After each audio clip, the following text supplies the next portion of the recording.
is for a similar reason why we all dress up. The minhag is to dress up on Purim. Because the real essence of Purim represents that we can't just look at the external. We also have to look at what's something deeper, there is something deeper behind the story. And therefore, just like on the surface, it might not be, we don't necessarily see Hashem there, but internally, we have to reflect internally and realize that Eibusher is truly there, and Eibusher is really truly orchestrating everything that happens when it comes to Purim. And therefore, when we want to truly reflect about something, and truly have the great understanding of every single Yom Tov, it's there is no greater person to truly give us a greater reflection, understanding of what the deeper aspect of the Yom Tov is. And therefore, it's my honor and pleasure to call the Rav Shlita to give us reflections on Purim.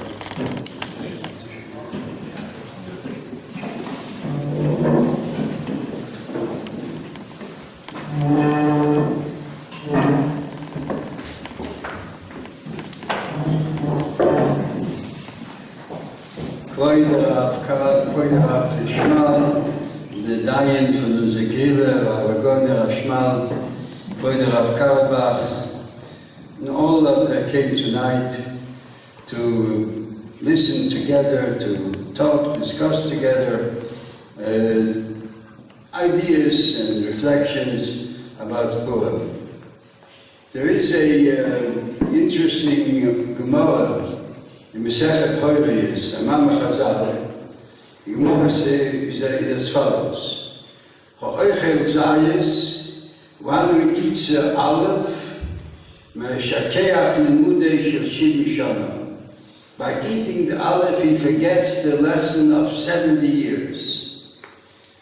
Ha'ochel shemen zayis, the one who eats the oil of the olive, is machzir limudei shel 70 shana. As a result, it brings back, it reminds himself again the lesson of 70 years. Very strange Gemara. Why would the olive make him forget his learning? And the oil of the olive makes him remember. In fact, when he eats the olive, he absorbs the oil at the same time. The oil is in the olive. So if he eats the olive, he eats the oil as well. Why would he forget the Mudah Shel Shim? He has absorbed the oil that is contained within the olive. But the explanation is that this Gemara is to be taken not only figuratively, but the Gemara also contains a very important idea. The olive is the fruit of the olive, the pulp of the olive. That's the external part of the olive. Within the olive is contained the oil. If you look at the olive, you don't see the oil. So in other words, it's possible for somebody to observe a holiday, only the external parts of the holiday, without concentrating on the oil, which means on the inner meaning of the holiday, and it serves a purpose. A person who lives his life only by the external aspects of his existence, and he totally ignores the oil that is contained, doesn't pay attention that is the deeper meaning that is contained in his life, so the whole lesson of 70 years is in vain. He derives nothing from it. In fact, I remember when I was in Chicago, the president of our community was an elderly man, a very intelligent man, an important businessman, once went to visit the previous Lubavitcher Rabbi. And he had, by his parents, he had some kind of connection with Lubavitch. So he went to visit the previous Rebbe and passed some time there. When he walked out, he said, "Ich habe gelebt ein Leben von 70 Jahren und ich habe verspielt. I lived a life of 70 years and I lost. I missed its meaning. I wasted my life." Because during the few moments he was in the room of the Rebbe, he had a different perspective on his existence, and he realized what he lost, what he failed. So one who eats the olive, one who concentrates only on the external part of his existence, or even on the performance of a mitzvah, and he fails to appreciate the oil within the olive, he may eat it, but he's not aware of it, he's not conscious of the fact that it contains something, a deeper meaning, so the lesson of 70 years is lost for him. So, the oil of the olive, we know there's ner mitzvah, the Torah oil. A mitzvah is like the ner, the lamp. The lamp is the physical part of the mitzvah. But there's also the light, the lessons, the instructions that are to emanate from the mitzvah.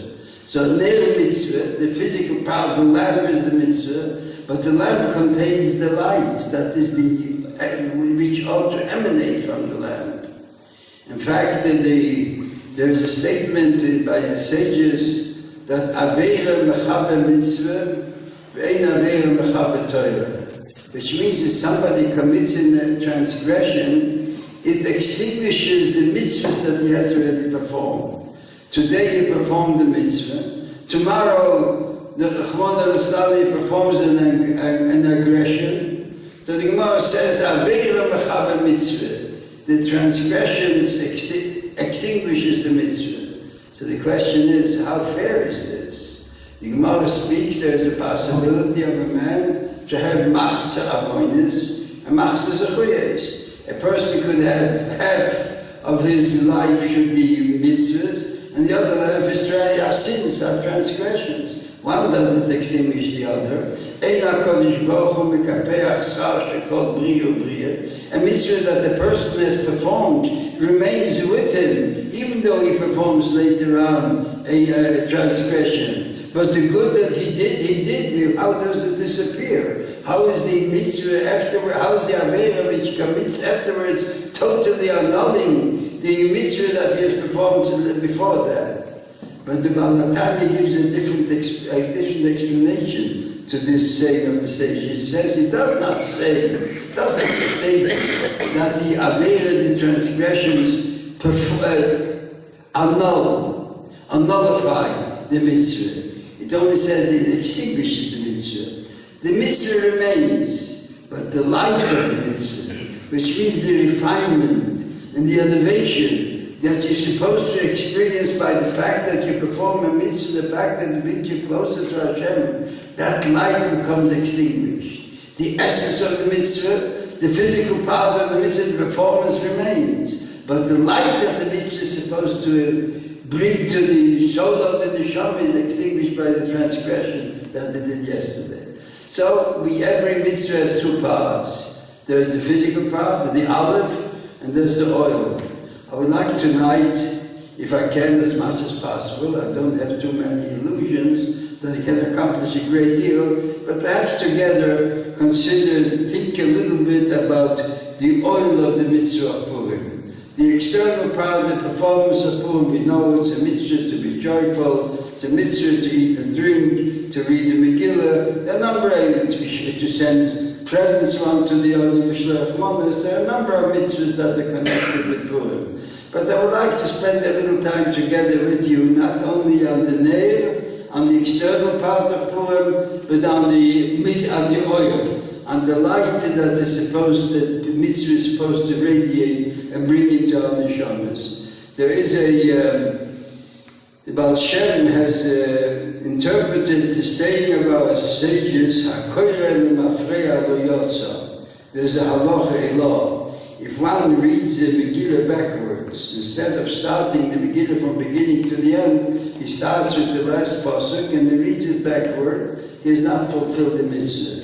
Because he has to read the mitzvah, the Megillah in an orderly fashion, beginning with Lieberman and reading pasuk after pasuk, not reading backwards. But the Baal Shem gave a new twist to the saying of the sages. He said like this: if one reads the Megillah backwards, which means he thinks that the events of the Megillah applied only 2,000 years ago, backwards. They have no relevance to our life. It is not to be applied to our existence. There are no real lessons to be derived from the Megillah that we can be used in our daily existence, he has not really fulfilled the mitzvah. He should not read the Megillah backwards. He should consider that the lessons of the Megillah have to be realized and actualized in our own lives. In fact, this is how they interpret the expression in the Megillah, V'hayomim ha'ela, and those days, Niskorim v'nasim, are mentioned v'nasim, and they're applied, they're realized, they're performed in our time, because Megillah, what we read, the events of the Megillah, and the whole of Yom Tov Purim, has to have a different reality for our daily existence, and I would like a little bit tonight to discuss this. I would like the discussion of tonight to divide this into two parts. And we'll spend some time on each of them, even though the two parts are connected. But nevertheless, I think for the sake of clarity, it's advisable to consider them separately. There are two parts connected. There's the celebration of the holiday of Purim, but there's also the mitzvah which we had this last Shabbos Zocher, which always precedes Purim, the mitzvah which is called mitzvah Mechias Amalek. The important mitzvah to remember, to efface the memory of Amalek. And this is a mitzvah which is every Jew is commanded to do it, and you know that the only reading of the Torah, which is considered a mitzvah midoraisim in the Torah, not only a rabbinical mitzvah, is to come to shul and listen to the Parsha Zocher, to listen to that part in the Torah which tells us, Timcha Zecher Amalek, every trace of Amalek should be effaced, wiped off, Lo Tishkach, do not forget. And this is Zocher Asher of Amalek. We have to remember always what Amalek did to you. Now this is always precedes Purim, and there's a connection between the two, because Haman Moshe was a descendant of Amalek, and it's known that because Shaul failed to wipe out Amalek completely, that's what caused the emergence of Haman many generations later. I don't want to get into that in detail, but that's what it was, and there's a connection between the two. So I would like to dwell first of all on the mitzvah of Mechias Amalek. What is the idea? What kind of application does it have for us today? We don't know who Amalek is. There are no one can point out the descendants of Amalek, and the physical application of the mitzvah is difficult to say that it applies today. But nevertheless, we read every year Parsha Zocher with a great emphasis. We stand up and we pay attention. What's the idea? But the fact is that Amalek of course, was a physical people, but Amalek also represents a concept, an ideology, an idea, which the ideology presents a constant and permanent danger to the ideology of Torah, to the life of the Jewish people, to the spiritual life of the Jewish people. And I would like to dwell a little bit on the mitzvah of Mechias Zecher Amalek. It's a little difficult to understand. What's the reason for this absolute and unlimited, unqualified hatred of Amalek? Amalek is not the only nation that caused a great deal of that persecuted our people, caused a great deal of harm. I think there were nations who caused more harm to the Jewish people throughout its history. And yet, we don't find in the Torah any declaration of permanent animosity towards any people in the world except Amalek. Even Egypt, which caused us enslaved the Jewish people for hundreds of years, the Torah does not mention. The Torah says exactly the opposite. Lo tisayim mitzvah. Do not abominate the Egyptian. And other countries, Edom, the only people that the Torah wants to be effaced completely is Amalek. Why? Well, what is the reason? There must be a deeper reason why Amalek. And I can't understand it if we consider the concept of Amalek. One of when the Jewish people came to Eretz Yisrael, one of the three basic mitzvahs that they were commanded to do is to build the Beis HaMikdash, to appoint a king, and to go to war against Amalek. And because Shaul failed to complete this mitzvah of fighting Amalek with total devotion, he lost his kingdom and he failed in the mission that was given to him. So we'd like to understand, why is Amalek singled out as the target of the unlimited hatred? What does Amalek represent that there is such a deep hatred in Amalek? How do I explain it? I'd like to explain perhaps in the following manner. What is the idea, the concept of Amalek? And what kind of dangerous concept does he embody by his existence? Perhaps I'd like to explain it as follows. When I think I mentioned already once, when I was a principal in Detroit, a fairly large school, I remember we had one student there, about 14 or 15 years, if I remember correctly, from an Israeli family. An intelligent boy, he had a really good mind. But unfortunately, he had this fault that he could not control himself. He was addicted to stealing. When he saw an opportunity to take something from a friend of his, he could not control himself, he would take it. All threats were of no avail. If he could put his hand on something, he would grab it. We called him into the office and threatened him, we called in his parents. All this availed nothing, it did not help. So I spoke to one we had in our community there, a religious psychiatrist, and I asked him, is there any way that we can help this boy regain some control of himself and control his impulses? So he told me then as follows. I'm not sure he was right, I think he was not right, but it's still interesting to hear what he had to say. He told me like this: if this boy knows the difference between right and wrong, he knows that what belongs to his fellow is not his, except the impulse is too strong for him, he cannot control himself, he cannot master himself. Then there is a hope. We might train him gradually, little by little, to control and master his impulses. But if he has no notion of any difference between mine and somebody else's, he does not even realize what he does wrong, there's nothing to build on, there's nothing to latch onto, and there's no way I feel we can help the boy. I don't think he was right that the Jewish boy does not have any spark of honesty in him that could not somehow be awakened, but that's not the point.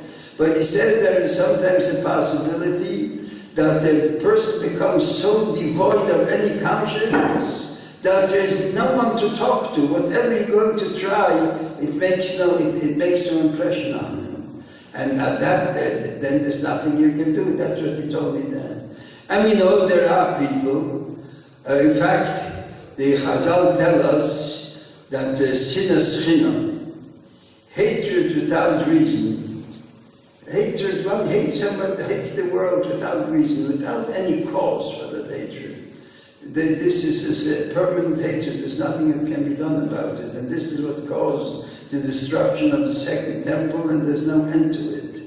If somebody hates me because he thinks I am evil, I can perhaps try to show him my good side, I'm not as bad as he thinks, and as a result of that I might minimize his hatred. But if there's no reason to his hatred, there's no one to talk to, there's nothing that I can build on, there's nothing to base myself on to talk to him. I thought, for instance, I heard on the radio recently that there are more than 1,000 or 1,500 wounded Syrians that are picked up at the border of Israel by Israeli soldiers and are brought to Israel, and the Israeli doctors with greater devotion help them recover. And there are thousands of them, 1,500 I heard a few weeks ago, ever been helped by the Israeli doctors. They're picked up by the Syrian wounded, they come to the border, and the soldiers pick them up and send them to the hospital, and they perform wonderful miracles with them to heal them. I'm sure there are some Syrians who hated every Israeli, but when they see how they are treated, with what kind of devotion they are helped, and what kind of skill, they go away with a different perspective, a different view of Israelis. But I'm sure there are others that while they receive the benefits from the Israeli doctors, the first chance they have to kill a Jew, they will do it at the same time. I'm sure there are some people evil has penetrated through and through, that whatever you do for them, you're not going to help them, they're not going to change. What they can get, they will get, but the hatred toward Jewish people, the hatred toward Israel remains permanent and unaffected and unchangeable. There's that also, I'm sure there's that, you have heard of that. There are all kinds. But if a person is affected by that kind of deep and thorough hatred, there's no one to talk to. You can help him recover, build up his body, but his mind is not going to change. So that's why this is what Amalek represents. If somebody is an atheist, he doesn't believe in the Rabbi Shalom. If you could convince him by argument, or if you could show him a miracle, really an expression of godly revelation, he will change his mind. He's atheist, he thinks that way, but if somebody succeeds in changing his mind, he'll begin to believe in the Rabbi Shalom. But if somebody says, I believe in God, but it has no effect on me, I'm not interested in that, even though I believe. And that's what can you do with him? Then he's lost forever. Then there's no way of having any influence on him. Amalek represented that kind of determination. Some people are evil because they need food, or they have a big yetzer hara, a big impulse for doing evil. There's still some hope, because Chachamim tells us that Mashiach will come. V'nirvu elav goyim rabim. Many nations will be able to join him, because even though right now they're not exactly the way they ought to be, but there's still a basis in them that will become corrected when the time of Mashiach comes and to see the revelation of the Rabbi Shalom. But about Amalek, who attacked Israel when they left Egypt, and the miracle of God was visible by the whole world. The Torah tells us, Shomre amim Yegozin, all nations heard what the Rabbi Shalom did in Egypt and Yegozin, and they feared. Fear also got hold of the people of Ploshes, and he was undeterred, unaffected. He knew, but he went to attack Israel, even though the whole world was standing in awe for the revealed power of the Rabbi Shalom, and he saw that, as the Chachamim say, he knows the eternal, but he is Amalek.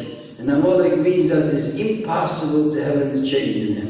And that's why there is an interpretation that the word Amalek is related etymologically to the word Umalak.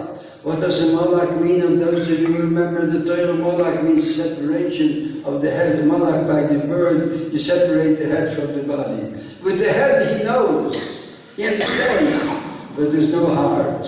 And there's no heart, Chachamim hein lahara. There's no heart, and it's impossible to change that mind to have any. That's why, to have any influence on him. That's why the Torah says, V'achisei adi oived. So that kind of attitude, with nothing can affect him, that is totally effaced from our existence. And there is a little bit of Amalek today. The concept of Amalek is today that even sometimes when we see the truth and we know that our behavior is not the way it ought to be, nevertheless we remain stuck with what we are doing and not allowing the real influence to have any effect upon it. That is also a trait of Amalek which we have to efface from our existence.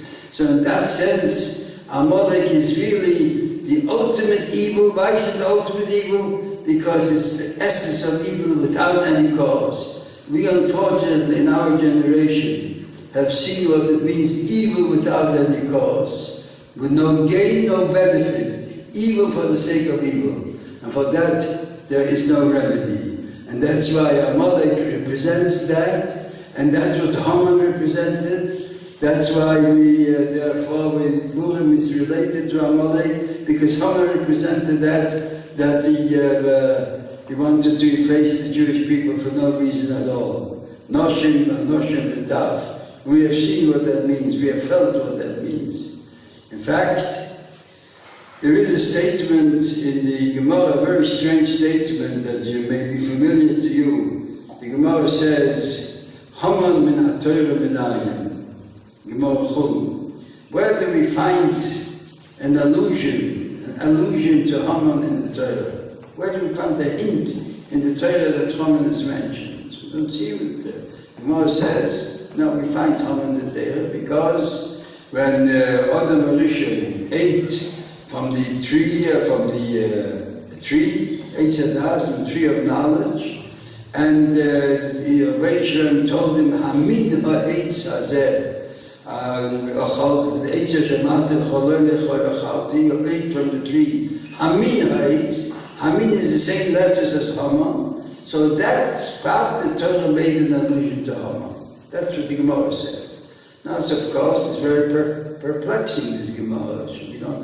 First of all, why do we need Haman in the Torah? Who wants him in the Torah? Haman in the Torah? Who needs that he should be in the Torah? He has nothing to do with the Torah. And where do we find an allusion? Hamin is another word. What does the word Hamin mean? Hamin ha'etz, from the tree did you eat. What does this have to do with Haman? Haman is another name of Haman, Haman. And Hamin is, by accident, it is spelled the same way, Amen Nun, but it doesn't mean the same thing. How does the Gemara connect the two? Because his name was Haman, therefore there is an allusion to the word Haman, Hamin ha'etz to Haman. What's the explanation?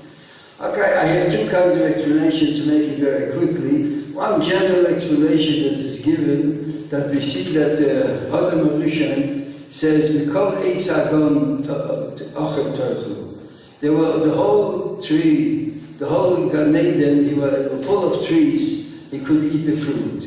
There was one tree he was told not to eat. And this bothered him so much that exactly that tree he had to eat. Why? Because he was told not to eat that tree you had to eat. So they say a little facetiously, they say Haman was the same thing. It's not the exact explanation in the Gemara, but it's an interesting facetious explanation. Haman too. The whole land of Persia bowed down to him. There was one little Jew, Mordechai, who failed to bow down to him. He did not bow down, and this bothered him. Everybody bows down to him. There's one who does not. The Mordechai lo yichrav lo yishtachar. And he could not accept it. He could not stand it. It was too much for him. And this is why you Haman Chemo. Don't look at the Jew. Look at the whole world that bows down to him now. In that sense, it's like Adam Rishon. It's a facetious explanation. But there's a deeper explanation. That the Gemara asks Haman and Torah Menayim. Where do you find in the Torah an explanation for that unlimited evil which Haman represents? Where do you see Torah that a person should want to destroy a whole people for no reason at all? Where in the Torah do you find a cause that somebody could become so mean, so evil, so corrupt that he wants to destroy a whole people? Where do you find in the Torah an explanation or a hint that such a thing is even possible among human beings? So the answer is, it began with the Eitz Hadas. What's the Eitz Hadas? A failure to surrender to the will of Hashem. Why? What did the snake say to Adam?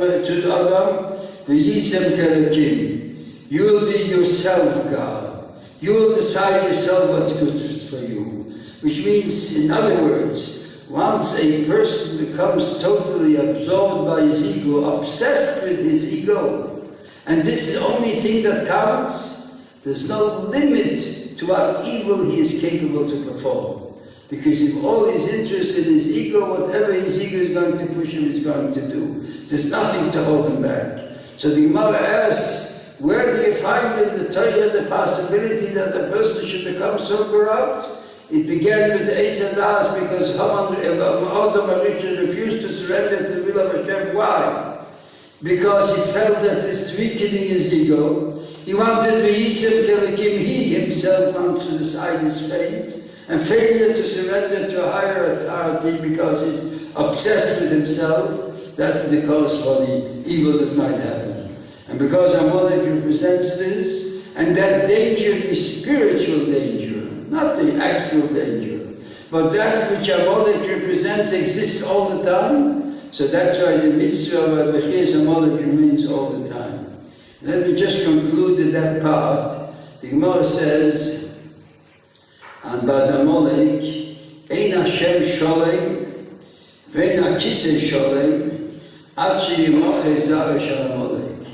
The name of the Eternal is not complete, and the throne of the Eternal is not complete until the seeds of Amalek are completely wiped off, which means the trace of the ideas of Amalek cease to exist. And the question is, what kind of mysterious and force and the strength does Amalek possess to minimize the name of Hashem? Because the Torah says, because the Kiyod al-Keiska, there's a hand on the throne of the Rabbi Shalom. Usually we write to the name of Hashem Yud and a Hey afterwards and a Vav and a Hey afterwards. And here it is written just Yud Hey, which means the name is only partially written. The Shem of a God is not complete. Kiyod al-Keiska. The throne, what's it called? The throne is normally called what? Kisei. Over here the Torah doesn't say Kisei, but what? Case, without the Aleph. Because it concludes Milchama Hashem ba'Amalek midor. From generation to generation there's a war between the Eternal and Amalek. Why? How does he have the power, Chas v'Sholom, to minimize, to cut off the name of Hashem? The answer is, what did we say Amalek? Amalek cuts off the head from the heart. Which means, Yud K is the part of the Veishlar of this in heaven, high, above. And Vav represents where the Yud comes down. You know, a Vav is a Yud with a lower leg. And which means Vav. Vav, and those who know, Vav is a connection. Vav connects two items. So the Vav is a connection of Hashem with the world. Yud K is the way the Rebbe Shalom is on top in heaven. Vav K means the Rebbe Shalom comes down to the earth and has an influence upon humanity. Amalek does not allow this to happen, because he's Amalek. He separates the head from the heart. Recognize the Rebbe Shalom, but has no effect on me. I do whatever I want. So Kisei, the Aleph is the throne, but he covers up the Aleph. He doesn't allow the Aleph to become revealed or to become visible, to have it, to be influential in our world. So Milchama Hashem ba'Amalek midor until the time will come in our time, Bezrat Hashem, and the name of Hashem will be complete, which means the influence of the Eternal will descend to our world and everybody will recognize the unlimited power of Hashem, will become visible, and then the Kisei will become full because the Aleph will be revealed. Then Amalek will cease to be an interference and will cease to be stop after the power of Hashem to be revealed. That's the part of Amalek. I would also like to say just a few words about the Yom Tov of Purim, which is really the main purpose of our evening tonight. Purim is, of course, a very strange Yom Tov, and in many ways incomprehensible. First of all, the name of Purim. What does it mean, Purim? Lottery. We would expect such a Yom Tov, which really celebrates the salvation of the Jewish people. We should call this the Yom Tov of Hatzalah, Yom Tov of salvation, Yom Tov of miracles. We call it by the name of Purim. What's the translation of the word Purim? Lottery. Why is it called lottery? Because Haman was throwing lotteries, what day would be most fitted, most appropriate to destroy the Jewish people, and he arrived at the 14th of Adar. For some reason the lottery showed that day will be most appropriate to destroy the Jewish people, and because he threw lottery in order to do what? Two lots, in order to know what day will be most fitting to accomplish his evil purposes, that's why the Yom Tov is called Purim. Very strange indeed, isn't it? Because Purim he won and he did not succeed, that's why we call it Purim lottery. Purim is not even a Hebrew word. It's a Persian word. That's why the Torah says, Purim, the Torah, the beginner translates, Purim means Goyal. Purim means love. Why do we call it by that strange name? Why don't we call Purim the way you ought to call it, the Yom Tov of the celebration of salvation of the Jewish people?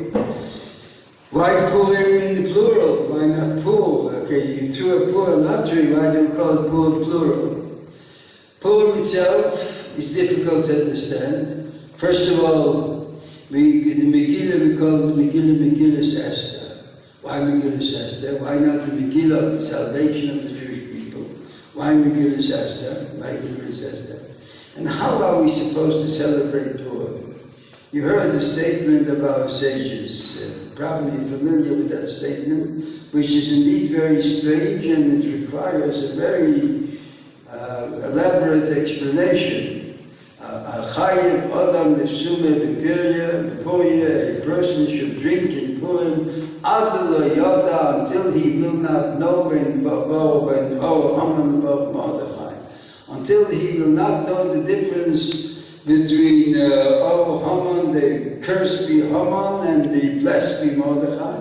Two opposites, totally opposite. And he should drink as much until that difference will disappear. Why? Should a person become so drunk and lose and become so without any, without not knowing what's happening to him, and totally unaware of reality, and does not know the difference between Haman and Mordechai? And many commentators have difficulty with explaining this passage of our sages. The Gemara is a clear sage in the Gemara, and that's the origin for why we have to drink wine in Purim. Of course, Mephoshim say we should not become really drunk. Some say should go to sleep at that time. We don't know the difference with Haman and Mordechai. And some people say that Ad means, like in Flemish you have tot and met, and tot zonder met. Just Ad lo Yoda, not to arrive at that, to arrive at that goal. But just before, as long as you know the difference, you should stop drinking. But at that time you should cease to drink. But these are all different explanations. I would like to give you a little deeper explanation. What is the meaning for Ad lo Yoda? And we ask the question, why is Purim so different from all the other holidays? Rabbi Karlbach has also mentioned, I think in the introduction, the very strange phenomenon that in the whole Megillah, Megillah is part of the Kisvei Kodesh, part of the sacred books of our Torah, of the Tanakh, and that's the only book, the only of the 24 Kisvei Kodesh, in which the name of the Eternal is not mentioned even once. Isn't it shocking?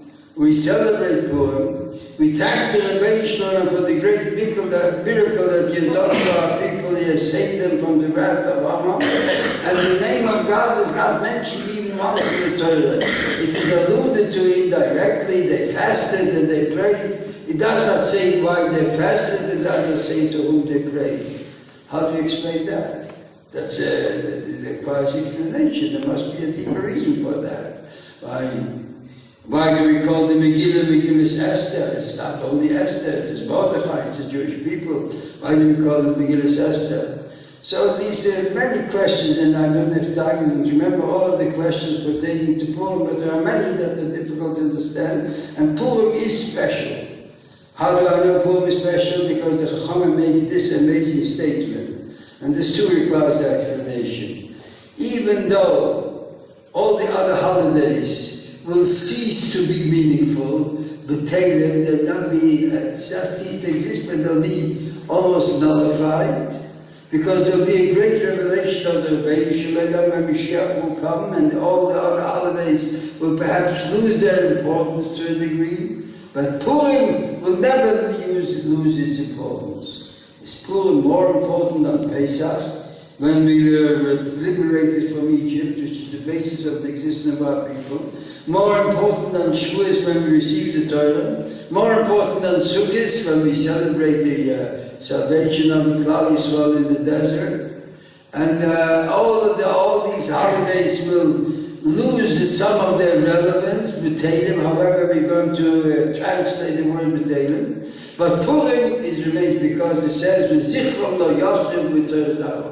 The memory of Purim will never be effaced from the generation. Why? What's so unique about Purim that makes it different from all the other holidays, and the celebration is so different?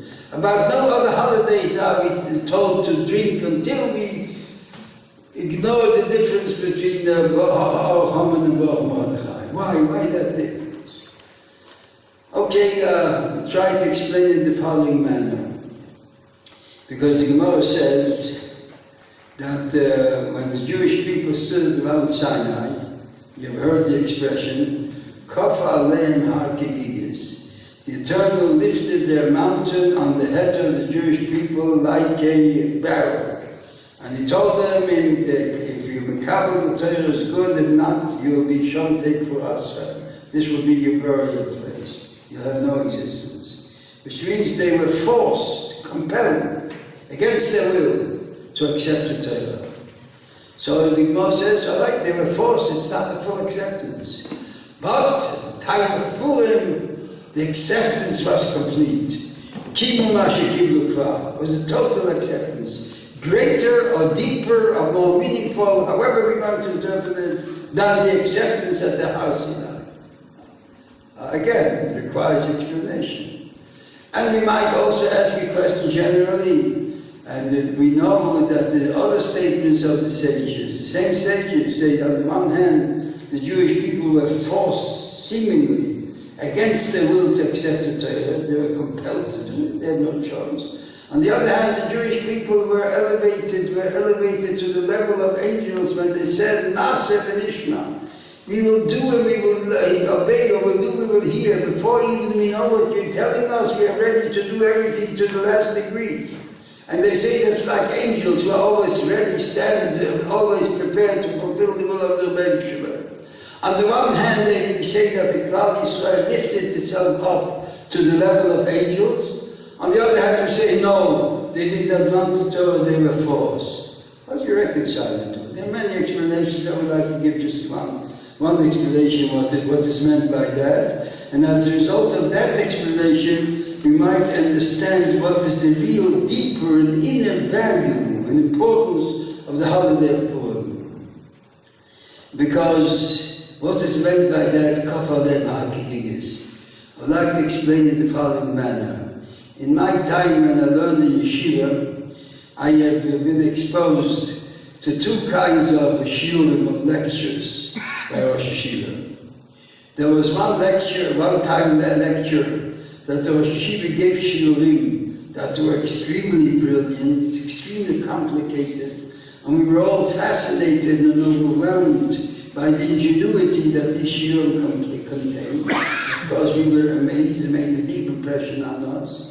But to say that it penetrated our understanding, of course, at the time, we were fascinated, overwhelmed. But to say that it helped us independently to understand better our learning, and as a result we had a deeper understanding to stand on our own feet, to go learn beyond that, no.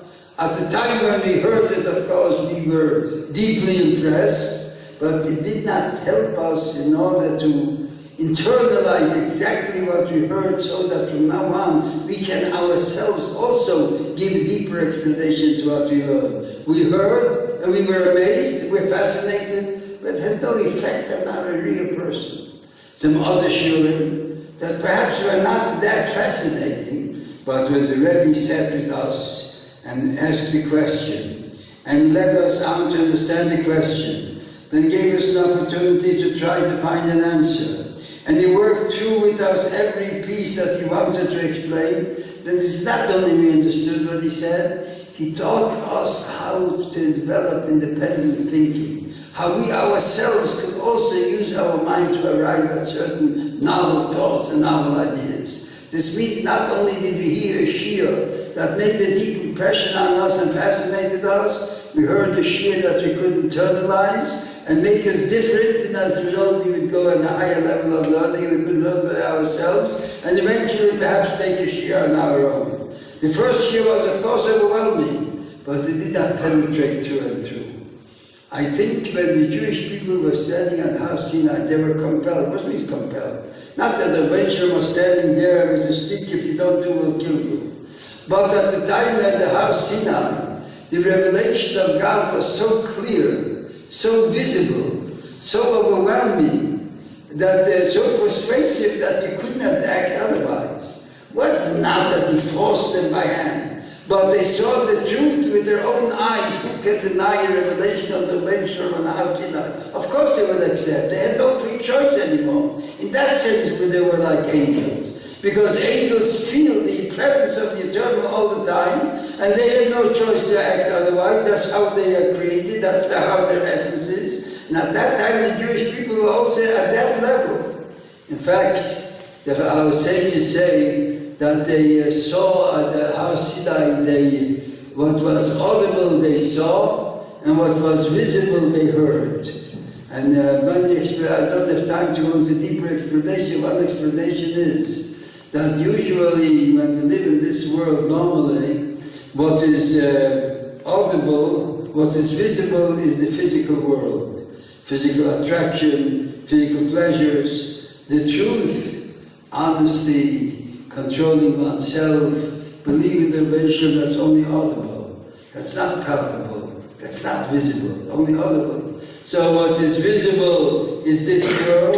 What's audible, our parents tell us, our teachers tell us, our rabbis tell us, there's a God, there's a world to come, there's concepts of truth, concepts of honesty, concepts of integrity, but all this is not concrete.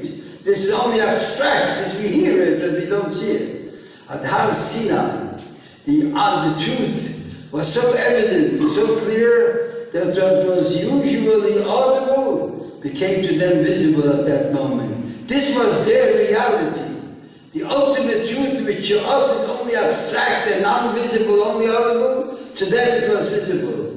And what to us is visible was to them audible. The world exists, but this is not the real reality at that moment. So of course, when the Jewish people reach that level of angels, when the spiritual becomes visible and becomes concrete, of course, they couldn't act otherwise. They had no free choice. They accepted it, but to say that it penetrated them through and through, it did not penetrate. Their souls accepted them, but it did not penetrate their body, their existence the way it ought to be. That's why the sages say they had to be in the desert. They had to go through a long period until the Torah would be absorbed by their bodies, by their organs, and by their blood, to penetrate them through and through. So this was Har Sinai, a great revelation, but can't say this was the result of the free choice, was their independent decision to arrive at that. It was a tremendous experience, phenomenon that was never duplicated in our history, but you cannot say that it arrived at that by their own will. Purim was exactly the opposite. Even the miracle was a tremendous miracle. But the miracle, somebody could come and say, this was just a coincidence of events. He killed one wife, he found another wife, the other wife convinced him to save her people. This is natural events. The name of God was not visible. And the Jewish people, even though it was not visible, had a free choice to deny whatever they experienced. And they made a conscious decision to accept the will of Hashem. Now they accepted it totally as a result of what? Not because they had no choice. If they wanted to follow the way of Amalek, they could deny everything that they saw. And it was their own decision, their own free choice, and that was demanded of us. That even if we live in darkness, we should make the free choice to accept the light in the darkness. That's what's expected of us, and that's what they did. That's why Chachamim say that in a sense, actually was not the same revelation as Har Sinai. Har Sinai was the revelation of godliness. Megillah Esther is Esther. Esther means hidden. It's in Megillah was revealed what is hidden, but nevertheless it was hidden because that the name of God is not clear, not mentioned. You have to look for it. But that's what the Eternal wants us to do. He wants us to find the Eternal in darkness. This is what we are created for. That's why He's created us with the evil inclination so that we can overcome it. In that sense, Purim is more important than Matan Torah.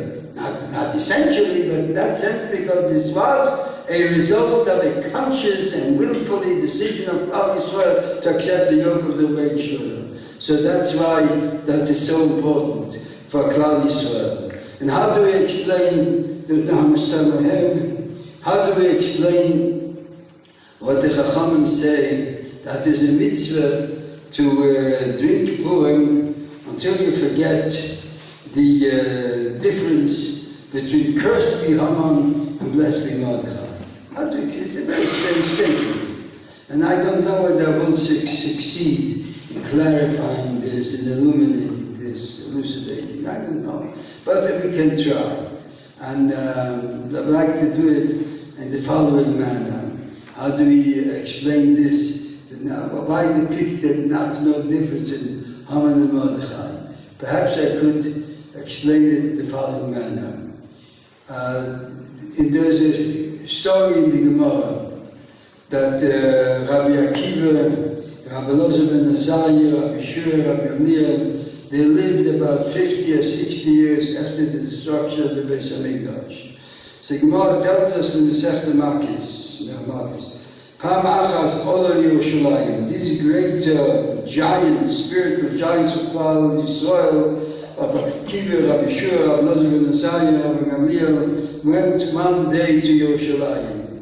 And when they came to Yerushalayim and they saw the waste of the Arabayas, they tore their clothes because they were so saddened by the destruction of the Beis HaMikdash.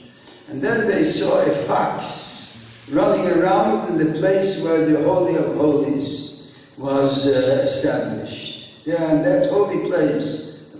So they all began to cry.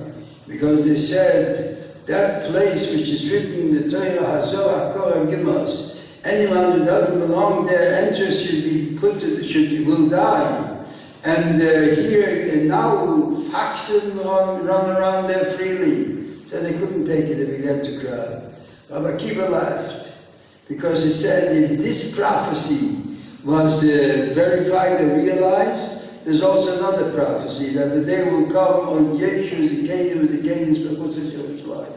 a day will come when Yerushalayim will be rebuilt and there will be old men and old women sitting in Yerushalayim. And he began to laugh. And then they told him, yes, you have comforted us. The idea is this, like, with rationally thinking, the other rabbis were right. Because with the Seichel, you see the destruction with your own eyes. To see the desecration, the profanation to the degree that foxes run around in the most holiest place. That's obviously a crime. But if you elevate yourself higher, you recognize that even this darkness is an expression of the will of Hashem, not by rational explanation. The rational explanation, you can't accept this. But there are deeper levels in the being of an individual which go much beyond rational explanation. People who are ready to sacrifice themselves for the Rebbeinu Shalom is not just a result of rational thinking.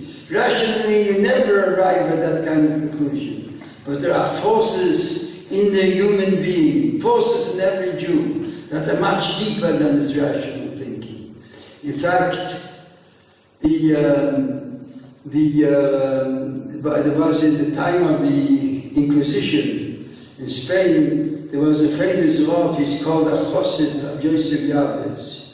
And he writes, it's interesting, he writes that what he witnessed, that among the common people, ordinary people, not so learned, not those so philosophically inclined, common people were ready to give their life in not to become Christians and were ready to sacrifice their lives for the Rebbeinu Shalom.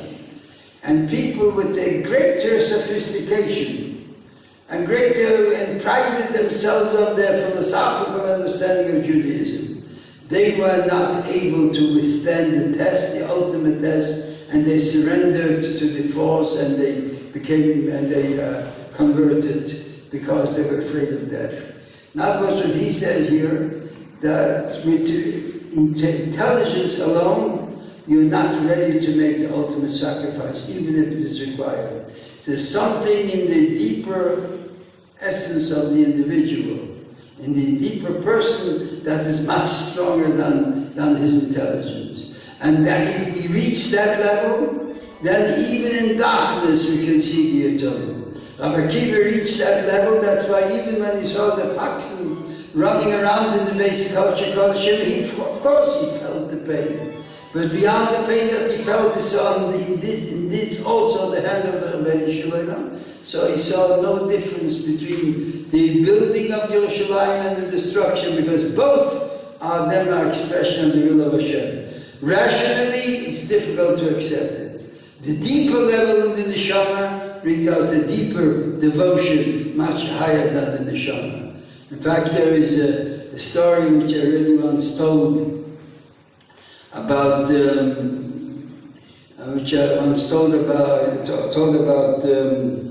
was a famous Talmud of the Baal Shem, and his grandchildren were actually Pinchas Kohen, so a famous Talmud of the Baal Shem. And for some reason or other, they were denounced to the Russian government, and they were sent to Siberia. I don't want to go into the historical details what caused all this. They were sent to Siberia. They were very great tzaddikim, holy people. So in Siberia, even though they didn't have any books, but they were davening and learning a whole day while being in prison there. But there was with them, I don't know whether he was a Jew or a non-Jew, he could not stand that the prison did not have the effect on them, that they were able to study and learn and derive the spiritual accomplishments even under these terrible conditions. So what he did, he soiled the place, and when he soiled the place, it's not permitted here to learn or to daven, and they couldn't do anything. So what did they do? They began to dance. They couldn't learn, they could not began to dance. Why dancing?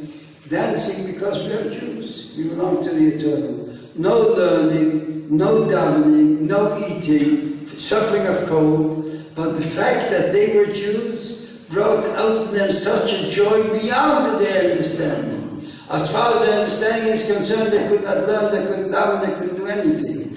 But there was the fact they could reveal in themselves unto this unlimited power, sources of unlimited power, that we are Jews, we belong to the Rabbi Shalom.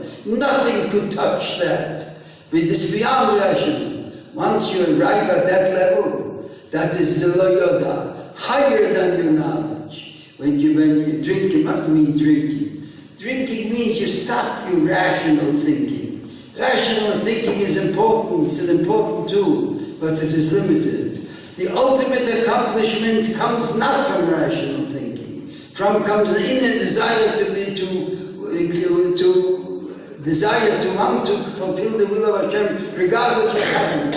And then you see godliness in our Haman, in our Baruch Mordechai. Because everything is sent by the Rabbi Shalom. So as a result of that, and that's what Purim tells us, that even in darkness, they recognize the will of the Rabbi Shalom. Now I would like just to conclude with this kind of statement, which I had the opportunity to say yesterday, and I think it's a good conclusion for tonight. There is, we mentioned before, the mitzvah, the Torah says, Zocher eis ashas Amalek. Remember what Amalek did to you. So there's an interesting midrash, statement of our sages. So the Torah says, remember Zocher eis ashas Amalek. There's also another Zocher in the Torah. What's the other Zocher? Zocher is Yom HaShabbos L'Kadsha. Remember the day of Shabbos to make it holy. So the Medrash asks, Zeh Zocher, Zeh Zocher. For both of these mitzvahs, we use the same expression, Zocher. Zocher Shabbos is the highest level of Kedusha that we can imagine.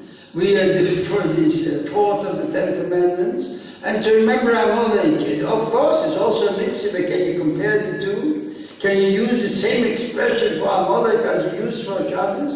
And then Medrash uses the pasuk Kimikre Aksil, Yikreni Gamoni. What happened to the full person happens to me also, the same thing. The same expression that you use for Amalek, you use for Shabbos. Question of the Medrash. So the Medrash answers, I'll give you the following answer. Moshe Lemelech she'osa mishle l'sorah v'avodov. Imagine a king who arranged a big festival, a big feast for all his servants, for all his princes. So when they, Kashahoya Shulchan Molei Kol Tuf, Shulchan is Milei Kol Tuf, when all the tables were full with all good things to eat, Amar he told to the people around him, Zichu Esploini Oyavim. Remember that individual who is my friend that now. after they emptied the table, and the shulchanos were gone, the plates were empty, and the tables were empty, the king said, now remember my enemy, Zichras Plo Yisoni. Remember that and that person who is really my enemy. So the servants asked him,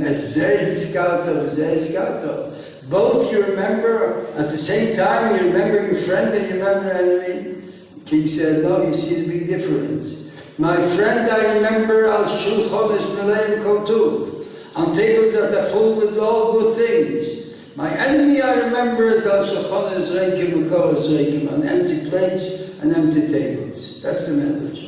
So what's the meaning of the message? Still a question, Zohar, the same Zohar. The idea is this. I explained it with the following story. I remember many years ago, we at the shul here at the Kehillah received a letter from an organization in Brussels which called itself L'Union des Déportés Juifs, an organization of the Jewish deported Jews. They were gauchists, extreme gauchists, extreme leftists. And they demanded of us, they want to come to our shul to mark a day of memory, a memorial day for those who have been killed by the Nazis in the war. Very nice. But they wanted to come and do this exactly on Shabbos. Shabbos, they want to come to us, to our shul, to do this Yom HaZikaron, the day of memorial day for the departed.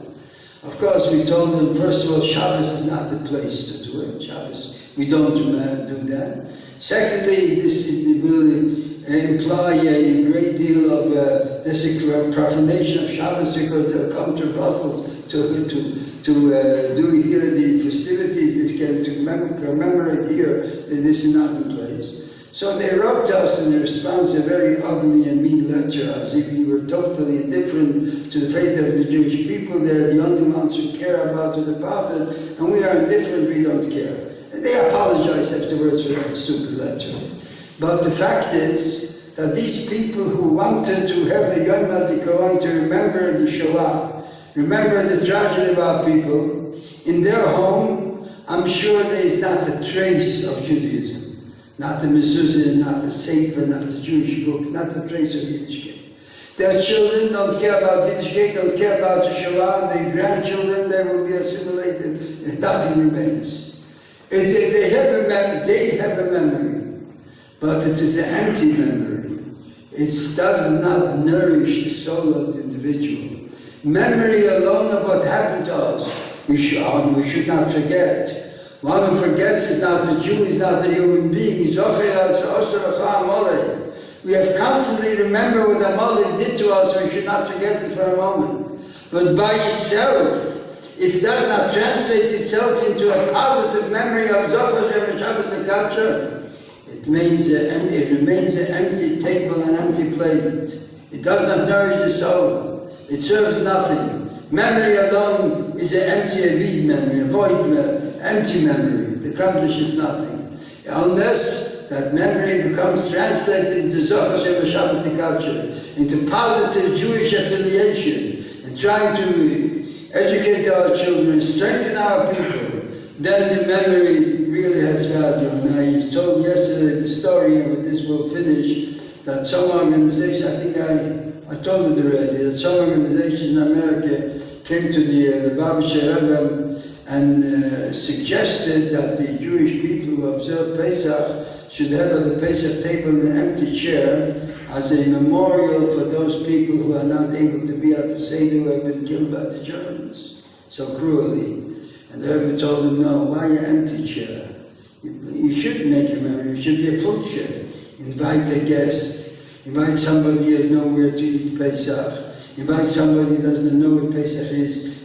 Put it down a chair for those who have departed, but not the beach, not the empty chair, not empty memory. A memory that's translated into something meaningful and something constructive and something positive, a full memory. And that's the only way we can celebrate. So that is Zohar Shabbos, we have to remember, should be translated into Zohar Shabbos, positive affiliation with the Jewish people. Now let us hope that we will have the great privilege of Purim to have to efface all traces of evil in the world, the traces of Amalek, and the treasure to the Gula Shleimus, and final redemption of our people, and the Mashiach Tzidkeinu, and Me'er of Yameinu. Amen.